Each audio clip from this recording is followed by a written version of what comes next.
porque tú estás, Señor, aquí, empezaste antes que nosotros. Gracias por tu palabra que nos enseña cada martes, Señor, como este sermón del monte, que es la cultura del cristiano y la contracultura a este mundo. Ojalá que muchos hermanos puedan escucharlo, Señor, el día de mañana y todo lo que venimos enseñando, para comprender lo que dice tu palabra y entender lo que hay en tu corazón. Bendice a mis hermanos que van a estar compartiendo en esta hora y a los hermanos que estarán escuchando, tanto esta noche como los días sucesivos, escuchando la grabación. Señor, que tu palabra produzca cambios en nuestros corazones, en nuestras vidas.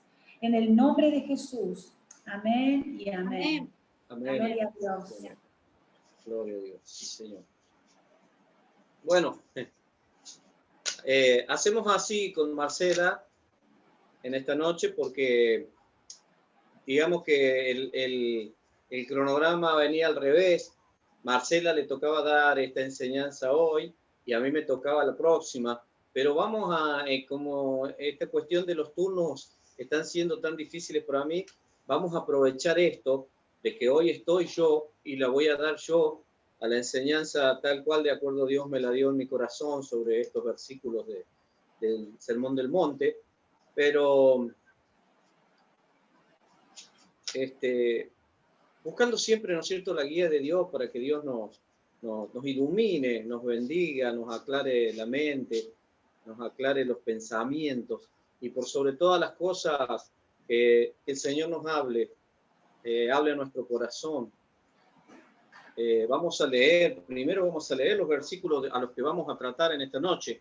Vamos al capítulo 5, como estábamos en el libro de Mateos, y vamos a leer los versículos del 21 al 26, inclusive. Creo que todos tenemos la Biblia ya abierta en ese lugar. Amén. Sí. Amén. Gloria a Dios.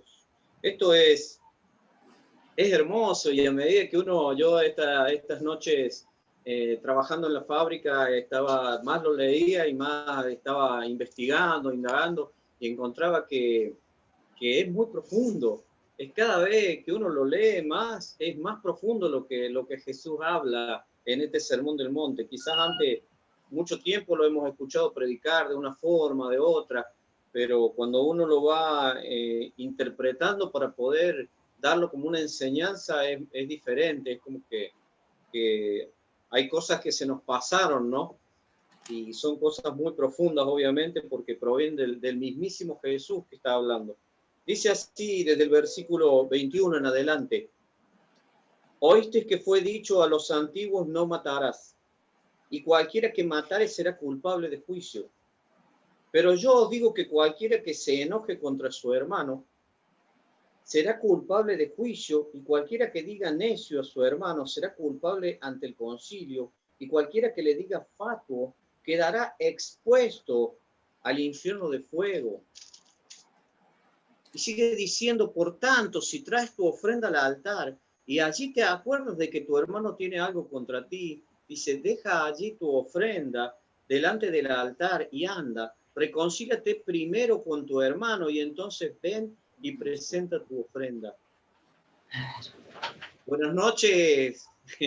¿Cómo le va, Lucas? Delia, Dios los bendiga. Hola, bendiciones. Y sigue diciendo el versículo 25, ponte de acuerdo con tu adversario pronto, entre tanto que estás con él en el camino. No sea que el adversario te entregue al juez y el juez al alguacil y seas echado en la cárcel. De cierto te digo que no saldrás de allí hasta que no pagues el último de su cuadrante. Wow. Wow. ¿Ah? Parecía antes para los escribas y fariseos parecía una cosa meramente ajustada a la letra, ¿no? Para hacer como un repaso de lo que venimos hablando hasta ahora, para entrarnos en la característica y la fuerza que tiene la ley en nuestras vidas, podemos recordar que el Señor Jesús nos ha dado en la primera parte del Sermón del Monte la descripción de la naturaleza del cristiano, por medio de las bienaventuranzas que venimos leyendo y estudiando, e inmediatamente Jesús indica el propósito del cristiano, que era el cual es ser sal de la tierra y luz del mundo. Y luego pasa a describir su relación con la santa ley de Dios, la relación nuestra con la santa ley de Dios, que como indica ahí en los versos 17 y 20 de Mateo, del capítulo 5 de Mateo, ¿verdad? Implican un compromiso con dicha ley, cumplida, dice, perfectamente por Cristo, y que los creyentes deben amar también y ponerla por obra, porque Cristo no vino, dijimos, a abolirla, sino a cumplirla, hacerla que se cumpliese esta ley. Pero la relación del creyente, de nosotros con la ley, tenemos que entender que no se trata de un cumplimiento buscando una justificación y salvación por nuestras propias obras, por lo que nosotros hacemos, sino un fruto que sea un fruto de agradecimiento por la salvación que Dios nos ha dado a cada uno de nosotros, mediante un entendimiento claro de lo que esta ley significa, de lo que esta ley demanda de cada uno de nosotros. Esto es una verdadera justicia, que no es precisamente la justicia ostentada por los escribas y fariseos, como se indica en el verso 20 de este pasaje. Así entonces, al hablar de verdadera justicia que da entrada al reino de los cielos, sabemos que se trata de la justicia de Cristo, la que necesitamos para ello nosotros, para entrar al reino de los cielos. Esa justicia de Cristo cumple toda la ley tal como Dios la ha dado. Amén. Amén. A la cual nosotros como creyentes estamos ¿qué? Comprometidos con este ejemplo de una verdadera justicia a la que apunta esta ley. Es la interpretación del texto no matarás. En estos versículos que vamos a estudiar en esta noche, que vamos a tratar de interpretar de acuerdo a la luz de las palabras de Jesús, de las palabras de Jesucristo, Jesús habla del espíritu de la ley. Cuando Jesús interpreta este mandamiento, lo interpreta a la luz del espíritu, vendría a ser de la profundidad de la palabra. En esta sesión, mediante varias ilustraciones acerca de la correcta interpretación de esta ley, Cristo señala cuál es el verdadero espíritu de la ley, su intencionalidad. Vendría a ser para nosotros más claro el por qué los principios que nos enseña debemos poner en práctica. Así nos dice el espíritu de la ley. No se limita a la letra únicamente, o sea, a lo que se leía. Cuando Jesús comienza a hablar y a interpretar, comienza a hablar del espíritu, de lo que hay dentro de la palabra. No se limita a relacionar simples actos reprensibles de los seres humanos, y aquí empieza él a marcar la diferencia con la enseñanza que tenían los maestros de antaño y la época de Jesús, de este Jesús encarnado, quienes daban a la ley una interpretación equivocada, como comenzamos estudiando anteriormente con el amigo Lucas Bonifacio. Le daban una interpretación equivocada, haciendo una simple relación de actos considerados reprensibles por la ley para ellos. Lo importante era no cometer alguno de los actos relacionados con su catálogo de tradiciones, por lo que ellos tenían ya prescritos como que eran lo que no se debía hacer y lo que sí se debía hacer, que eran vistos al mismo nivel que la Santa Ley. Tenían ese catálogo como al mismo nivel de la ley.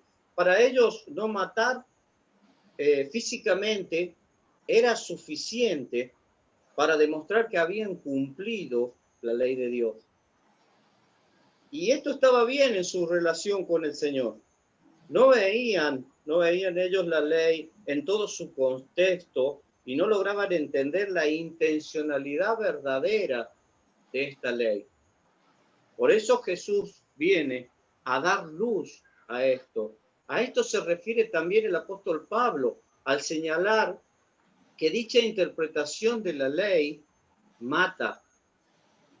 Ahí vamos a ver 2 Corintios 3:6. A ver qué dice el apóstol Pablo en 2 Corintios 3:6. Los tengo yo con mi señalador acá todos señalados. Por eso lo voy a hacer más rápido. 2 Corintios 3:6 dice: el cual asimismo nos hizo ministros competentes de un nuevo pacto, no de la letra específica, sino del espíritu.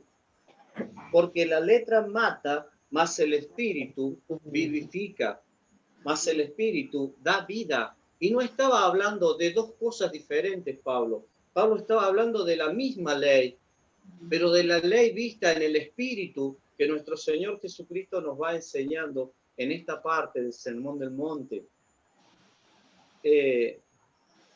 Pero el espíritu de la ley no se limita solamente a la letra, implica principios que van más allá de la letra. ¿Ven?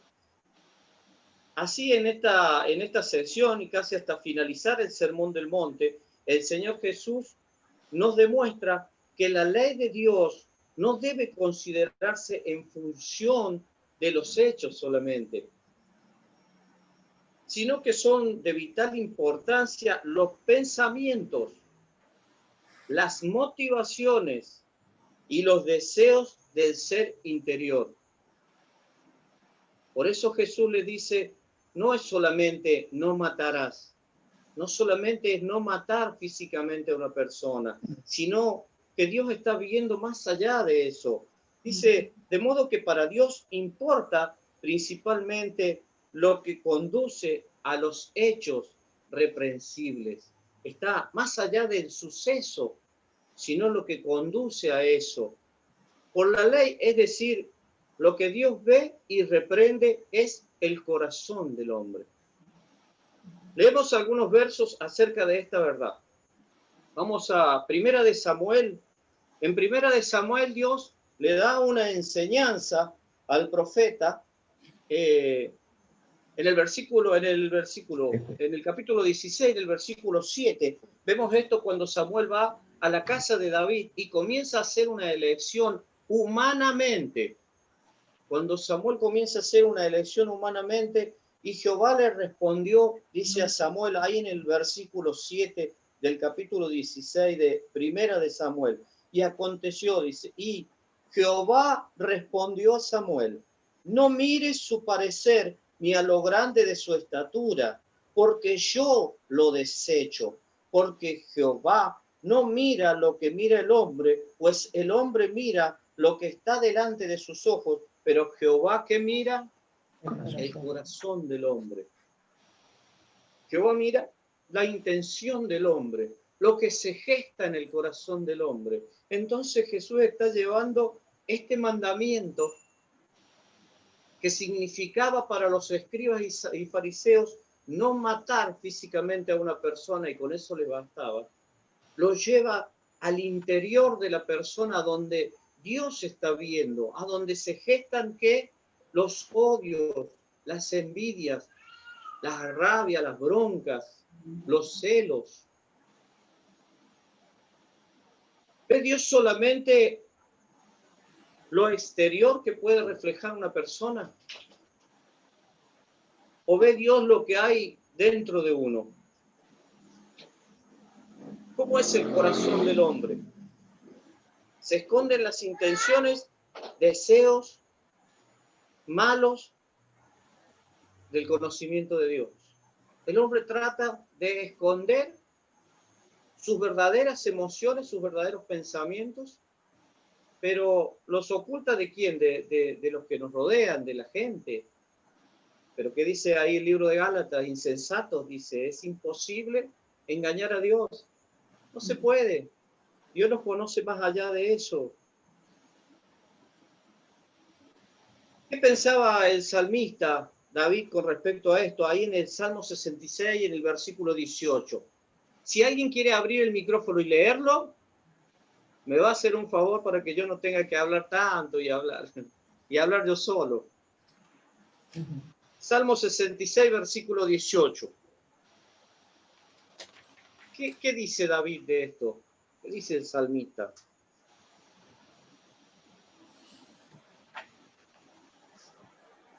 ¿Lucas lo tiene? Sí. Léelo, Lucas. La nueva traducción viviente. Dale, Si Salmo no, 66, 18. Mejor todavía. sí, si no hubiera confesado el pecado de mi corazón, mi Señor no me habría escuchado. Amén. Habla un hombre que estaba en pecado, pero que fue escuchado por Dios. ¿Pero por qué fue escuchado por Dios? Porque Dios miró en dónde, en su corazón, y vio que su intención, vio la profundidad de lo que él hablaba. Así pues, el espíritu de la ley no se limita simplemente a la letra, sino que implica principios que van más allá de la letra. Y Cristo nos ilustra estos principios para que nosotros que conozcamos mejor a Dios. ¿Qué decíamos cuando comenzamos estudiando las bienaventuranzas? Nos vamos a adentrar en la mente de Dios. ¿Qué Dios piensa? Jesús cuando se sentó en el monte, rodeado de sus más allegados, de sus discípulos, y con toda esa gente desparramada, Jesús comenzó a hablarles de qué, de los pensamientos de Él, de los pensamientos de Dios, de qué Dios quería verdaderamente de cada uno de ellos. Entonces eso, los principios para que conozcamos. Aún el sermón del monte no se trató también de un catálogo cerrado de actos prohibidos o permitidos para nosotros los ciudadanos del reino de Dios, sino principios aplicables a toda nuestra vida cotidiana mientras estemos en este camino hacia nuestra consumación en el reino de los cielos. Amén. Eso no es. Jesús estaba dando enseñanzas que eran aplicables a nuestro día a día. No estaba diciendo nada que no pudiesen entender. No estaba hablando palabras difíciles. Hablaba simplemente la voz de aquel que era el creador de todo el universo. Dice, de modo que nosotros experimentamos cada día un mejor conocimiento de Dios mismo. Lo que Pedro también llama crecer en la gracia y el conocimiento de nuestro Señor Jesucristo el Salvador. Ahí en 2 de Pedro 3, versículo 18. Así, la ley de Dios no es meramente la prohibición de hacer lo malo, simplemente, sino es el mandamiento a hacer lo bueno y amar lo que es bueno. Eso es lo que Jesús les estaba diciendo. Esto no es simplemente prohibir, esto es enseñarles y enseñarnos a cada uno de nosotros lo que está bien a los ojos de Dios, que es lo que fue el espíritu de esta ley que Dios les dio, que es el espíritu verdadero de los 10 mandamientos, lo que hay ahí adentro, guardado adentro de esas palabras, de esos 10 mandamientos.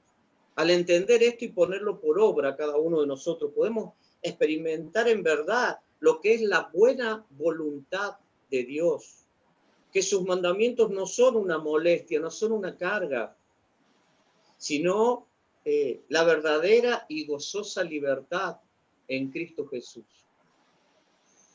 Ahora estamos creciendo en nuestro conocimiento del Señor cada día como debe ser. Terminamos cada día revisando qué reglas cumplimos o si estuvimos viviendo para la gloria de Dios en estos días. Vamos a avanzar ahí al segundo punto de esto. Jesús dice, no matarás.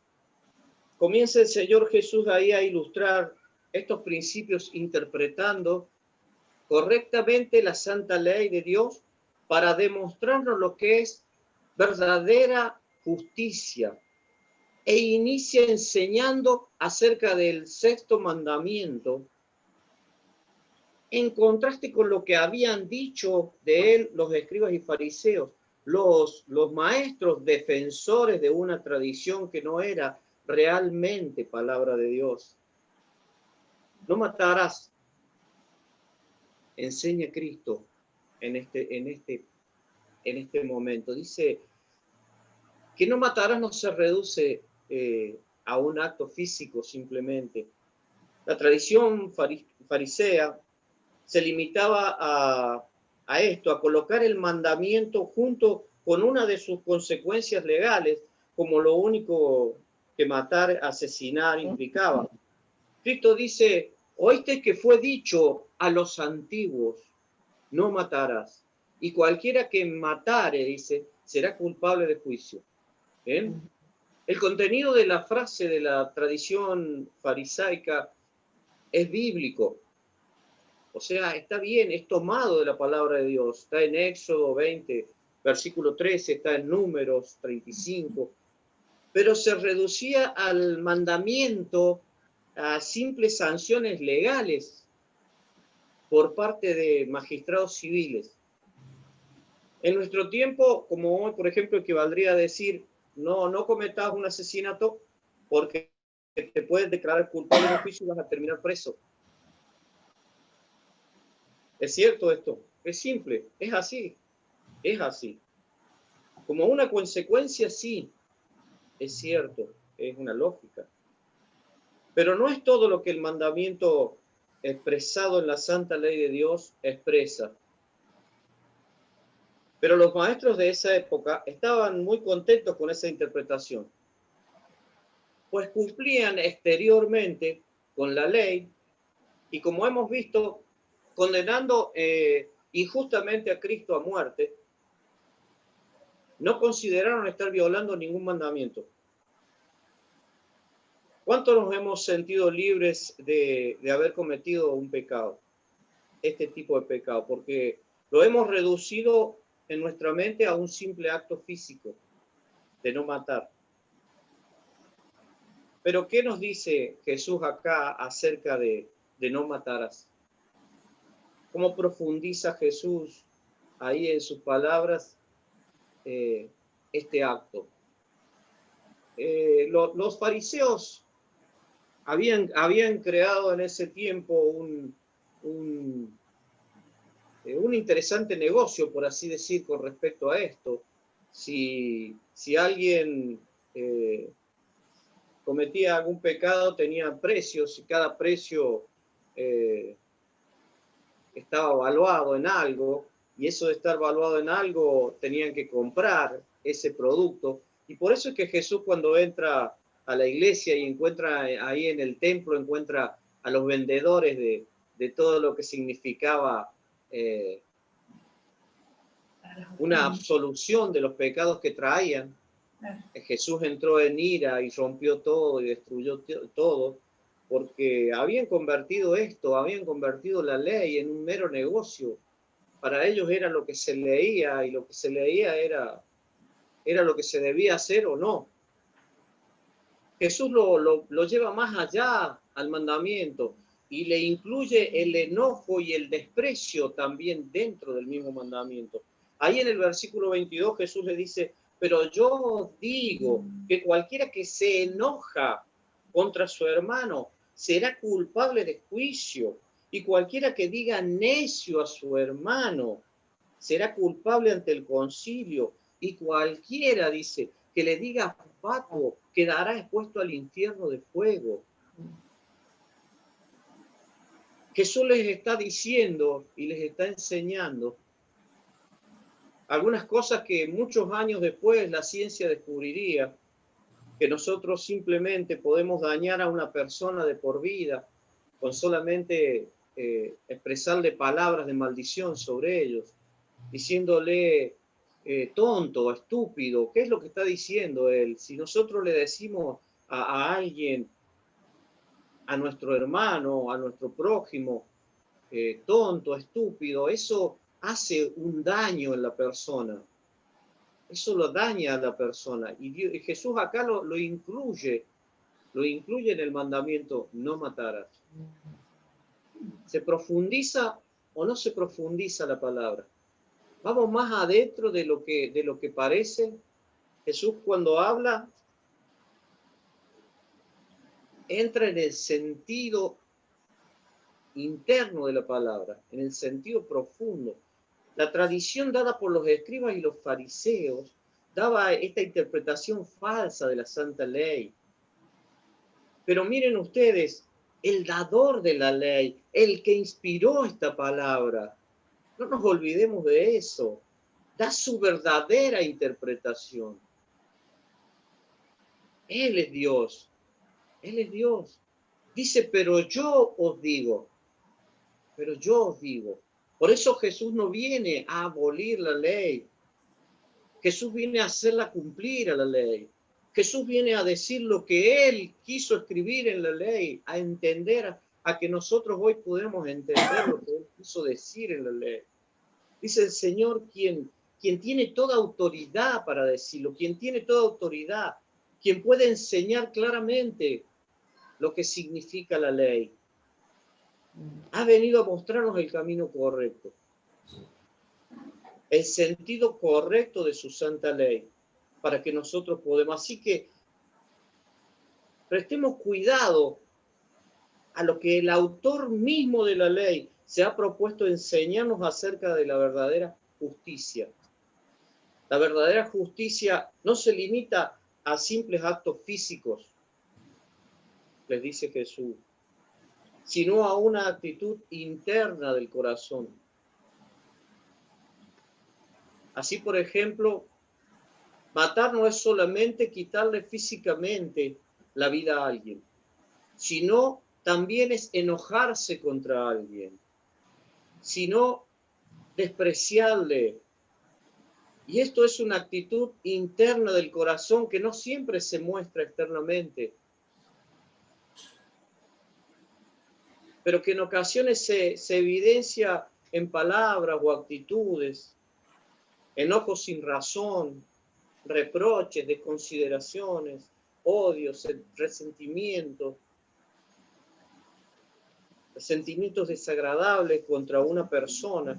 Dice Cristo que son asesinatos. Esa ira que lleva al odio, a la envidia, son asesinatos. No se trata acá de una prohibición a denunciar el pecado y la maldad, no. No ejecutar una disciplina o no denunciar injusticia, lo cual, de hecho, Jesús mismo hizo en ese momento de su indignación santa. Y Dios mismo lo hace según Romanos 1:18.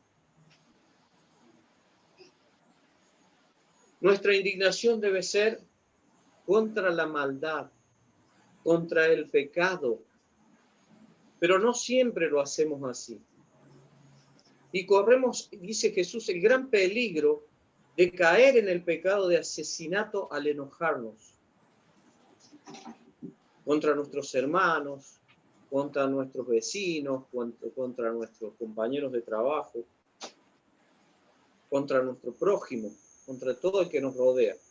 Y albergar en nuestro corazón, guardar en nuestro corazón el enojo y el desprecio por ellos.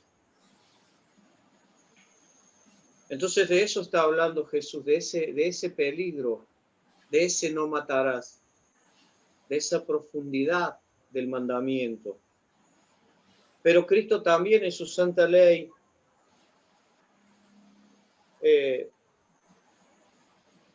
dada por medio de Moisés y proclamada por los profetas, condenan estas cosas. Y cualquier sentimiento o actitud que tienda a destruir a otra persona. Los fariseos eran expertos en determinar la gravedad de una falta y sus respectivos castigos, como decía antes. Pero Cristo nos muestra que violar la eterna ley de Dios merece una condena eterna. ¿Cuántas veces hemos escuchado de otras religiones que alguien se dedicó en algún tiempo allá de la Edad Media a dividir los pecados de una forma o de otra, en pecados capitales y pecados no tan capitales. Geniales. Pecados que sí Dios no iba a perdonar y pecados que Dios a lo mejor los pasaba por alto. Pero Jesús les dice acá que no. Entonces eso viene por ahí también a cerrar esa vieja pregunta que hacen, y en algunas religiones se creen, que la salvación se pierde o no se pierde. Y algunas religiones dicen, no, la salvación no se pierde. Y Jesús viene a decirles que la eterna ley de Dios merece una condena eterna. Dice que dada por el juez eterno y que ha de ser ejecutada en el fuego eterno. No hay purgatorio para purgar las penas y luego pasar al cielo. Eso es una mentira. ¿Por qué lo digo? El que viola la ley de Dios merece la muerte eterna. Lo está diciendo Jesús. El que desprecia a su prójimo, el que ofenda o insulte a su prójimo, merece el infierno de fuego, porque está destruyendo a aquel que fue creado a la imagen y semejanza de Dios. Está atacando psicológicamente, está destruyendo la mente de aquella persona que también está creada a imagen y semejanza de Dios. Según dice Génesis, ahí en el capítulo 9, en el versículo 6, que fuimos creados a imagen y semejanza de Él. ¿Cuántas palabras ofensivas hemos dicho contra nuestros hermanos a veces? ¿Cómo nos tratamos en nuestro hogar, en nuestra casa? ¿Cómo resolvemos nuestras diferencias? Cuando nos molestamos por algo, ¿qué sentimientos albergamos en nuestro corazón por alguien? ¿Serán sentimientos o actitudes que destruyen al otro como enseña Cristo en su palabra?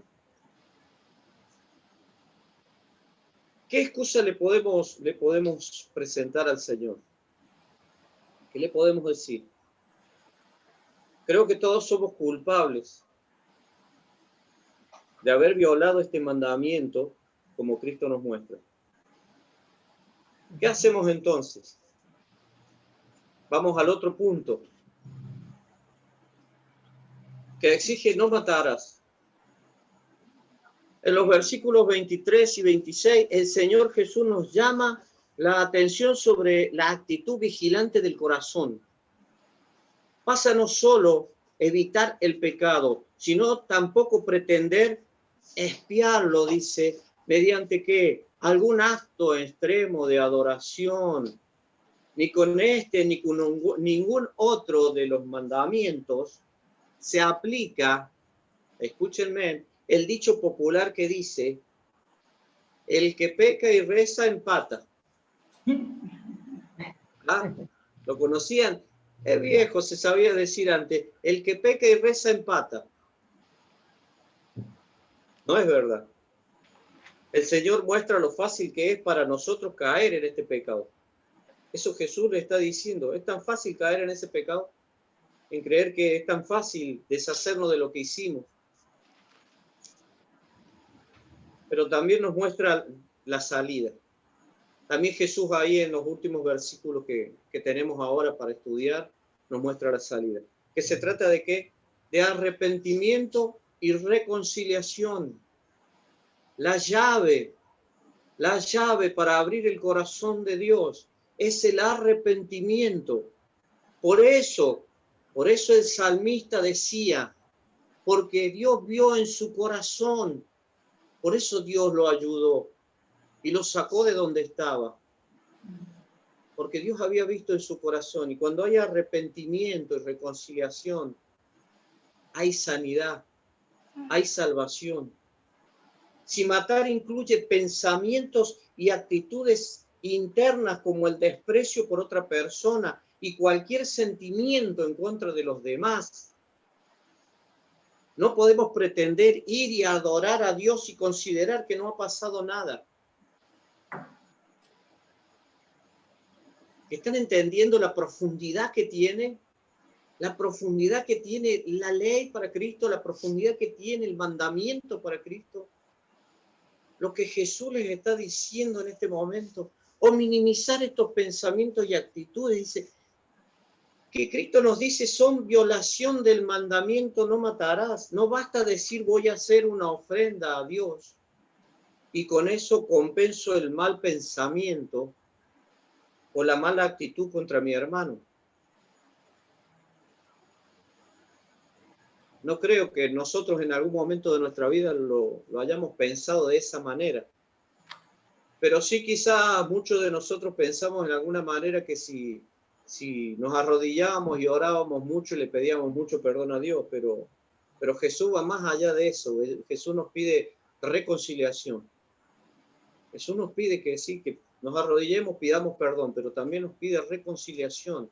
Esa es parte del arrepentimiento, pedir perdón, reconocer lo que hicimos.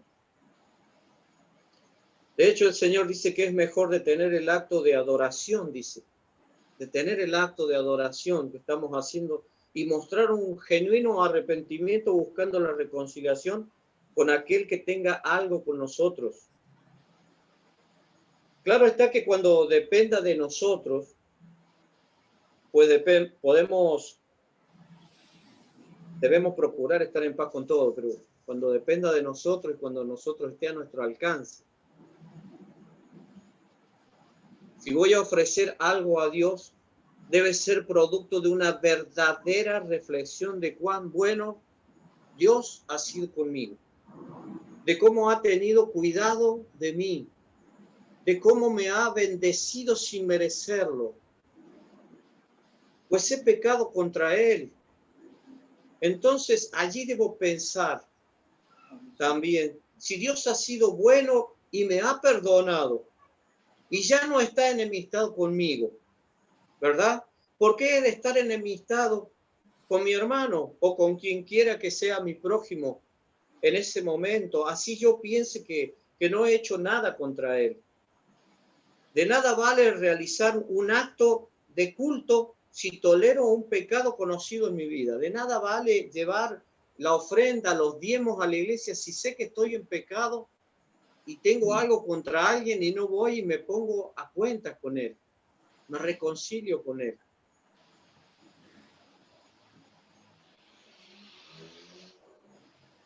Como por ejemplo el tener resentimiento contra mi hermano, haya pecado este o no contra mí. Hay situaciones difíciles y muy complejas, eso lo entendemos. Pero el Señor nos llama a buscar esa reconciliación en cuanto dependa de nosotros, para no guardar esos sentimientos o pensamientos que tienden a destruir, a matar a otro. Pero este arrepentimiento y reconciliación implican también venir a Dios de una forma urgente. Y aquí es donde esto se pone más picante al final, de una forma urgente. El Señor lo ilustra dramáticamente ahí en los versos 25 y 26. Estamos en el camino, en este peregrinaje de la vida, que en el momento que menos pensemos, se va a terminar. Porque eso depende únicamente de Dios. Y esa es la verdadera urgencia. Entre tanto debemos vivir nosotros conforme a qué? Nuestro corazón, a nuestro Señor Jesucristo, matando en nosotros permanentemente el pecado, resistiendo a nuestros deseos engañosos por el poder del Espíritu Santo que Dios nos dio. No podemos guardar en nuestro corazón odio, resentimiento y desprecio hacia nuestro prójimo, pues corremos el riesgo de ser endurecidos al punto de no reconocer la gracia de Dios. Y ahí es cuando nos creemos capaces de juzgar.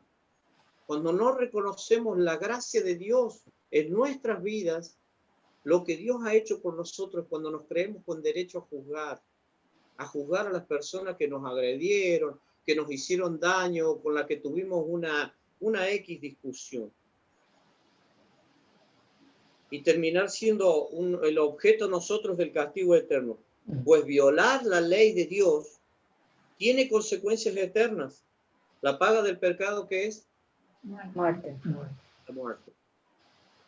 Si realmente somos de Cristo, debemos atender su llamado en este momento. Si realmente hemos sido salvos, somos responsables de desechar toda actitud, todo pensamiento o sentimiento que nos conduzca a dañar a otros. Pero ¿cómo podemos hacer esto? Viniendo en arrepentimiento y fe a nuestro Dios de forma urgente. Urgente. Ya no hay tiempo. Es el juez de toda la tierra que ha dado el juicio, ¿quién? A su Hijo, al que además es nuestro abogado. Amén. Dice Romanos ahí en el capítulo 8, versículo 34, porque abogado tenemos en el cielo, que es nuestro Señor Jesucristo y Salvador.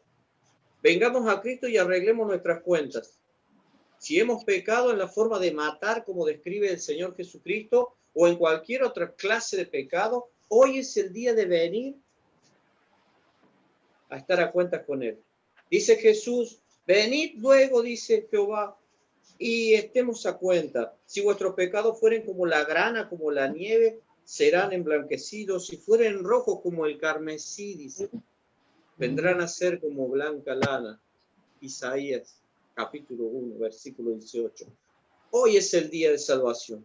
Vengamos a Cristo. No nos quedemos sin confesar nuestros pecados e implorar su gracia. No dejemos para otro día el ponernos a cuenta. Tal vez otro día será demasiado tarde. Esto es lo que Jesús les está diciendo. Esto es lo que Jesús les está diciendo. A tal punto puede pasar que hoy te vayas y no estés a cuenta con el Señor. Y esto que parece simple, un rencor, una bronca con alguien, te puede llevar al juicio eterno. Solo podemos obtener esto. No matarás exige amor al prójimo. Eso es lo que Jesús nos está diciendo para ir terminando. No matarás nos exige amor al prójimo, que por causa del pecado es lo que no tenemos. Y solo podemos obtenerlo de quién quien es amor. Implica una justicia que no tenemos, pero que tiene aquel que es eternamente justo. Implica entonces pedir ser saciados de la justicia de Cristo. Él ha dicho, lo leíamos allá por el principio, bienaventurados los que tienen hambre y sed de justicia, porque ellos serán saciados. ¿Te has dado cuenta que necesitamos, hermano, en esta noche, esta justicia verdadera que solo Cristo puede darnos? Reconocemos que hemos violado la ley de Dios en algún momento, en estos días, en este día, que somos culpables de juicio divino, que merecemos el infierno por haber matado a un hermano con nuestro pensamiento, con nuestra forma, aunque nunca hayamos levantado un arma contra alguien. No hemos venido a adorar a Dios, por lo menos en una ocasión enojados contra un hermano, teniendo un resentimiento contra alguien. A mí me ha pasado. Lamentamos decirlo, pero es cierto, nos ha pasado a veces, hemos tenido una discusión, una pelea con alguien, un problema, no la hemos terminado, no lo hemos solucionado, pero sin embargo teníamos que ir a la iglesia y tenemos que ir a adorar a Dios. Y fuimos a presentarnos delante de Dios, a adorar a Dios, sin estar a cuentas, estando mal delante de su presencia. Y Jesús les dice que eso es juicio. ¿Qué haremos entonces si sabemos que esto no es justo delante de Dios? Acercarnos a Cristo, a su justicia, que es contada como nuestra, si confiamos en su obra redentora. Amén. Creer en su justicia. Si confiamos en que Él llevó la sentencia de nuestras innumerables injusticias y nos pide que nos saciemos de ¿qué? De su justicia. Y pide que te hagas justo, así como Él es justo, dice su palabra. No solo legalmente, sino también esencialmente. Es decir, en tu forma de ser, en tu esencia, en lo que está hablando Jesús ahí. Pensar, actuar, de modo que podamos mostrar amor a nuestro prójimo en lugar de desprecio y odio. Y para terminar, decimos que la verdadera justicia de la que nos habla la santa ley de Dios no es una serie de reglas, de cosas que debemos hacer y que no debemos hacer. Se trata de la vida de Cristo en nosotros mismos, produciendo ¿qué? Un fruto de amor y amor al prójimo, amor a Dios. Dios nos demanda que dejemos de autojustificarnos, como lo hacían los fariseos, que dejemos de defender lo indefendible, es decir, nuestros pecados, nuestras cosas ocultas, escondidas, que nosotros decimos, me equivoqué, o es un error. Así disfrazamos un poco lo que es pecado. Lo que para Dios es pecado, lo que Jesús nos está enseñando que es pecado. Que lo reconozcamos y que lo confesemos. Aunque otro nos haya provocado o motivado a hacer lo que hicimos, pero Jesús no nos está dando opción a juicio, que nosotros hagamos un juicio de esto. Dios nos pide buscar la reconciliación en la medida que sea posible, de manera que urgente, inmediata, ahora, sin demora alguna. El resultado de esto será que tendremos la dulce paz de escuchar en nuestro corazón la voz de aquel que nos perdona completamente por su sola gracia, con lo cual nos ha amado y nos recuerda hoy a cada uno de nosotros: tus pecados te son perdonados. Tus pecados te son perdonados. Poder del Espíritu Santo de Dios, que actúa ¿en dónde? En nosotros. Hagamos esto que Dios nos manda, que Dios nos enseña en esta noche, en tanto que estemos aquí, en el camino. No esperemos ni un segundo para pedir perdón a Dios por nuestras faltas, para reconciliarnos con aquellos con los que estamos peleados o enemistados.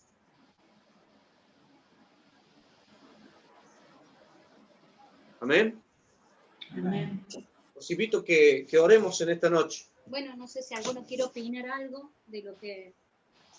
Bueno, yo venía embalado porque vengo viendo el horario. Perdón. No, bueno, pero opinamos un poquito entre todos. ¿Alguno quiere opinar algo?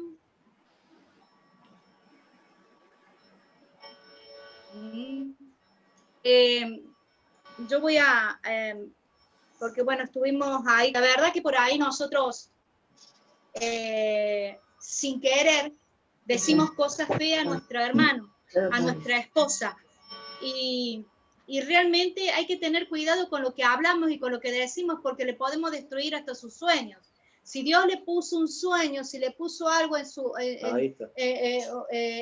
su con un propósito, y viene alguien, ¿no? Y le dice, pero si vos sos, no sé, sos un burro. Algo así.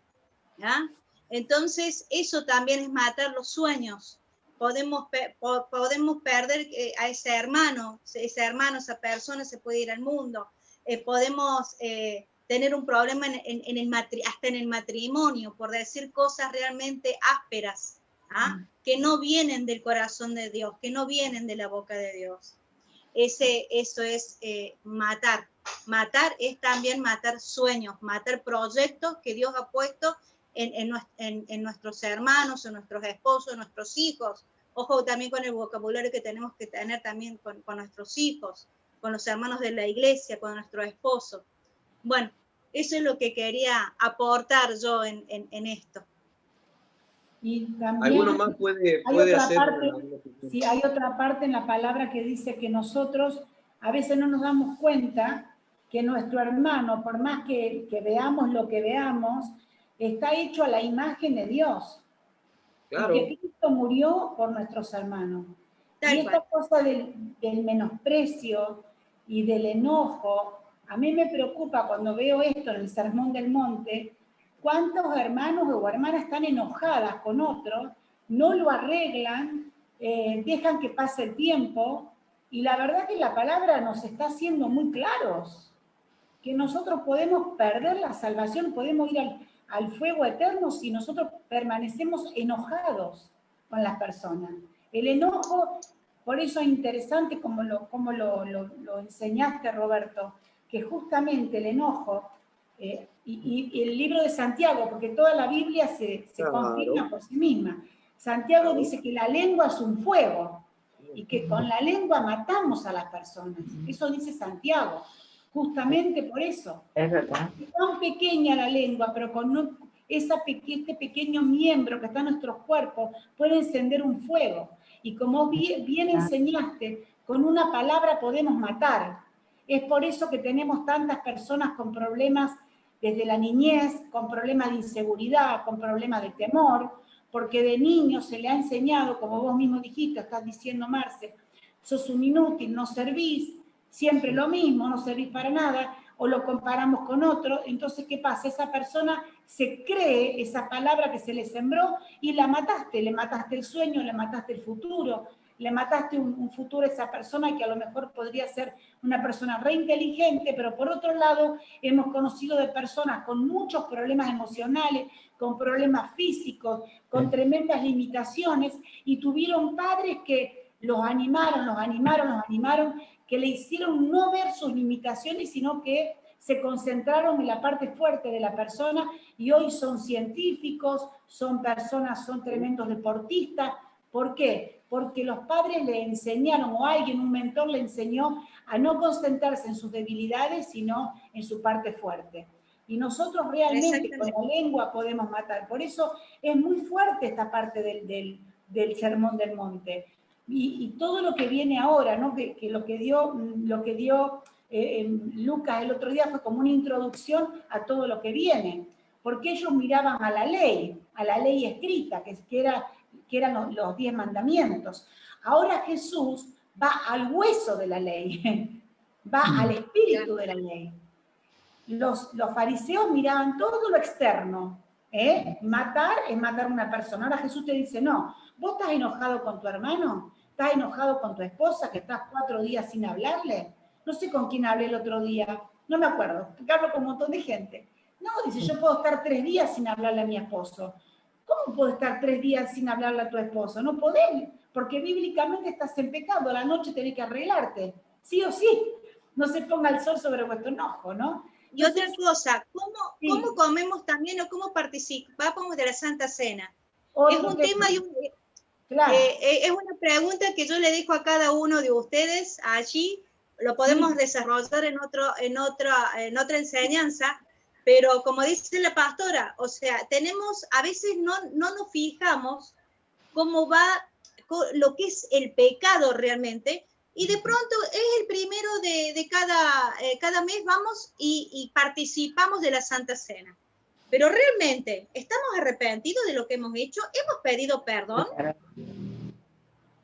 para ser partícipes de la Santa Cena? Otra cosa que dice la palabra que leyó también Roberto, no dice si estás enojado, dice si tú sabes que alguien tiene algo contra ti.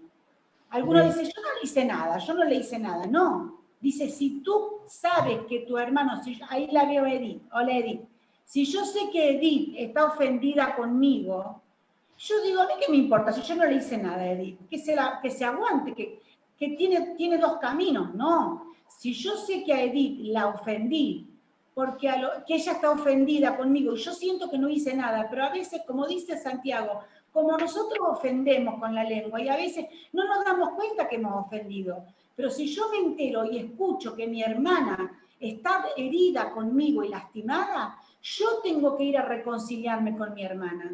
No importa si yo no le hice nada o yo creo que no le hice nada. Porque siempre hay dos caras de un asunto, ¿verdad? Dos formas de ver una realidad. Entonces yo no tengo que decir, bueno, yo no le hice nada, que se le vaya el enojo. No, yo antes de tomar la cena del Señor, antes de orar, antes de cantar, en la iglesia me tengo que levantar e ir a decirle a mi hermana, hermana, escucho que está enojada conmigo, ¿qué te hice? Bueno, me hiciste tal cosa. Usted dice, no me hiciste nada. Usted dice, bueno, yo cualquier cosa que haya hecho te pido perdón, porque no puedo estar delante del Señor sabiendo que alguien está enojado conmigo. Eso requiere madurez, que muchas veces falta en la iglesia del Señor. No queremos confrontar, no queremos hablar, y creemos que el tiempo va curando, y no, porque dice la Biblia en el libro de Corintios con respecto a la Santa Cena, que muchos duermen y están debilitados espiritualmente, porque viven con enojo, viven con rencor y no perdonan y no piden perdón. Están debilitados y duermen espiritualmente, están muertos espiritualmente. Es muy duro esto y muy fuerte, pero para eso lo estamos enseñando. Hoy hablaba con una hermana, viendo todo lo que está pasando, hermanos. Cristo viene pronto, Cristo viene pronto. Y ella me decía casi llorando, pero la iglesia no está preparada. No está preparada. Miren las cosas que estamos viviendo. Hay hermanos que todavía están ofendidos con otro hermano. Por favor. Y nos fijamos en tonteras. Cristo viene pronto y la iglesia tiene que estar limpia y preparada. Por eso necesitamos estudiar esto. Porque esto va al hueso, va al espíritu de la palabra. Y necesitamos meditar toda esta situación. Diría una cosa más. Veo a grandes rasgos dos competidores. Dos competidores. Por un lado, pertenecemos al reino. ¿Se nota? Disculpe la patada. Pertenecemos al reino. ¿Se nota? En nuestra forma de ser, nuestra forma de actuar y nuestra forma de vivir. ¿Se nota? ¿Y cuál es el otro lado? Total, estamos en la gracia, zafamos todo. Otra. Así que al final de cuentas, donde voy es esto. Cristo está esperando que nosotros nos arreglamos con Él a través del Espíritu Santo como Él nos dirige. Él lo dijo y usted lo ha dicho unas cuantas veces hoy día, Roberto. Amarás a tu prójimo como a ti mismo. ¿Cómo vas a amar a ellos si usted todavía está tratando de fijar cómo amar a Dios? Es decir, ¿cuál es el tema principal para mí, por lo menos? Tenemos esos dos rasgos grandes, pero digo una cosa más. Lo más importante para mí, no que el primer y segundo mandamiento no son los mejores, pero diría así a nivel, qué sé yo, humano, es así, que no dañamos nuestra relación con Dios. Porque nuestra relación con Dios es más importante que cualquier otra cosa que podemos adquirir en esta tierra. Porque eso va a cambiar nuestro corazón. No dañar a Dios. Ser simple, sensible, tierno, cercano, íntimo con Dios, para que lo amaré como debo y amaré a los demás como debo, en vez de zafar con gracia y al final el reino como se arregla. No. El tema principalmente es una cosa para mí. Si algo causa daño entre usted y tu relación con Dios, algo está mal y tiene que ser arreglado. No se supone, se tiene que arreglar.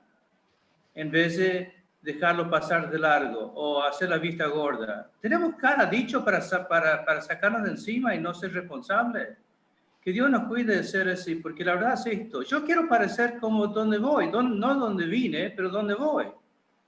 Yo quiero actuar donde me voy. Ya conozco el estadounidense y conozco el cordobés. La pregunta es esto. ¿Conozco un cristiano cuando lo veo? A veces no se nota. Y por otro lado, la misma cosa pasa con nosotros todos. Estamos esperando y relacionándonos con el reino porque la cultura, la forma de ser de lo que dice la Biblia, la forma de hablar, la forma de comunicar, lo que dice la cultura bíblica, que está llenándonos o está informándonos. Yo creo que nos llena, y que nos cambia y nos convierta. No que no somos conocidos de Jesús, obviamente sí.